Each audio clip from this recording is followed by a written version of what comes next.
ইন্ডিয়ার কেরালা রাজ্যের এক প্রত্যন্ত গ্রাম, যেখানে পরকীয়া যেন এক মহামারী হয়ে দাঁড়িয়েছে।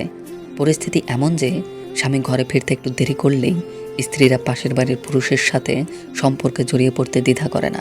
এই গ্রামেরই এক বেকার যুবক প্রকাশ, যার কাজ হলো সারাদিন টোটো করে ঘুরে বেড়ানো আর মানুষের থেকে টাকা ধার করে চলা। এক রাতে প্রকাশ জঙ্গলের আড়ালে দেখল একটি ছেলে ও একটি মেয়ে ঘনিষ্ঠ অবস্থায় সময় কাটাচ্ছে।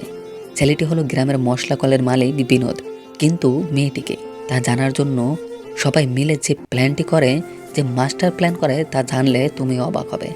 একজনকে ধরার জন্য তারা কত কিছু করতে পারে, সেই সমস্ত কিছুই জানতে চলেছি আজকের গল্পে। তো চলো একসাথে শুরু করা যাক আজকের এই গল্পটি।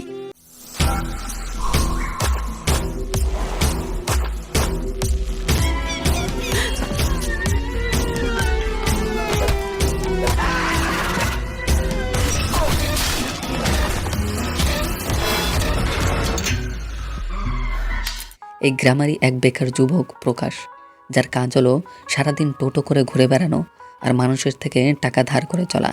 এক রাতে প্রকাশ জঙ্গলের আড়ালে দেখল একটি ছেলে ও একটি মেয়ে ঘনিষ্ঠ অবস্থায় সময় কাটাচ্ছে। সেই ঘনিষ্ঠ সময়ে বিনোদ প্রকাশকে চিনতে পারলেও মেয়েটিকে সে চিনতে পারে না।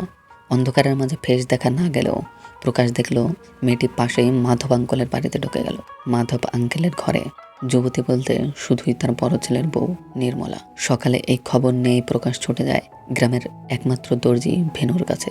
ভেনু দাবি করে সে গ্রামের সব মেয়েদেরই ব্লাউজ সেলাই করে, তাই ফেস না দেখেও সে ফিগার দেখে বলে দিতে পারে যে মেয়েটিকে। ভেনু হিসাব কষে জানালো যে নির্মলা ভাবির শরীরের মাপের সাথে এটি পুরোপুরি মিলে যাচ্ছে।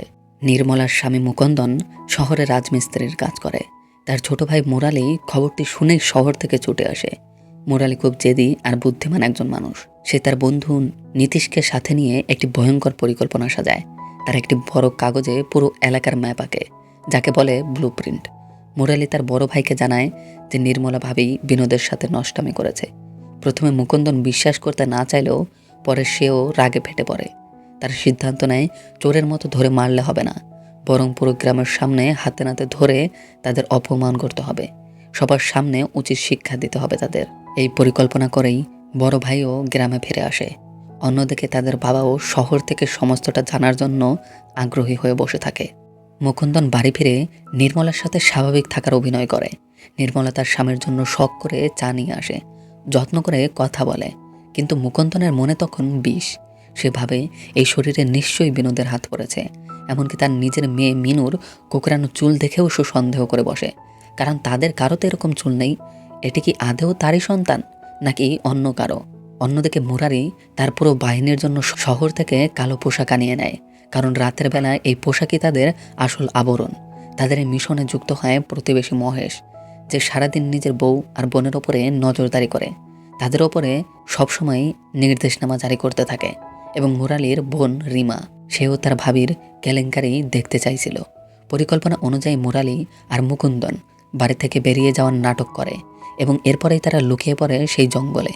দর্জি ভেনু আর প্রকাশকে দায়িত্ব দেওয়া হয় জলের ট্যাঙ্কের উপরে চড়ে পাহারা দেওয়ার জন্য, আশেপাশের সমস্তটা নজরদারি করার জন্য।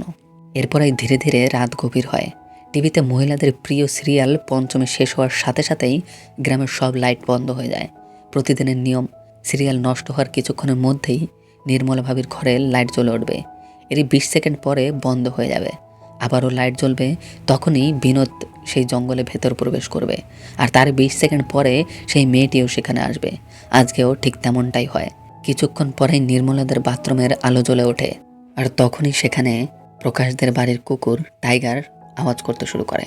এটি দেখেই সবাই ভেবে বসে হয়তো তাদের প্ল্যান এখানেই মাটি হয়ে যাবে। এখনই হয়তো নির্মলা বাইরে এসে তাদের দেখে ফেলবে।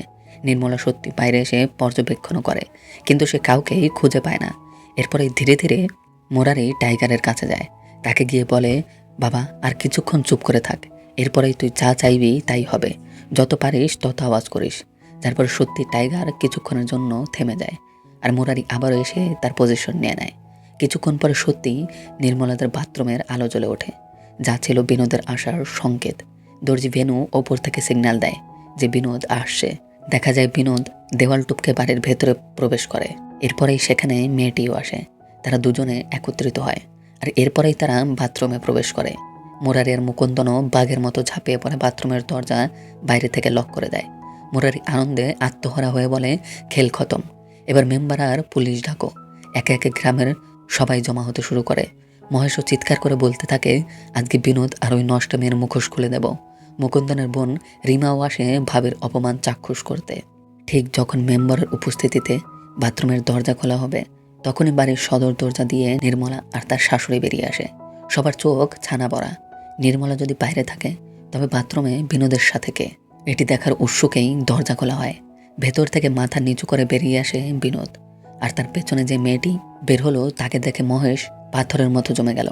মেয়েটি আর কেউ নয়, মহেশের নিজের স্ত্রী গীতা, যাকে মহেশ সারাদিন শাসন আর সন্দেহের ওপরে রাখত। সবাই যখন হতভম্ব, তখন গীতা সবার সামনে চিৎকার করে তার জীবনের হাহাকার প্রবেশ করে।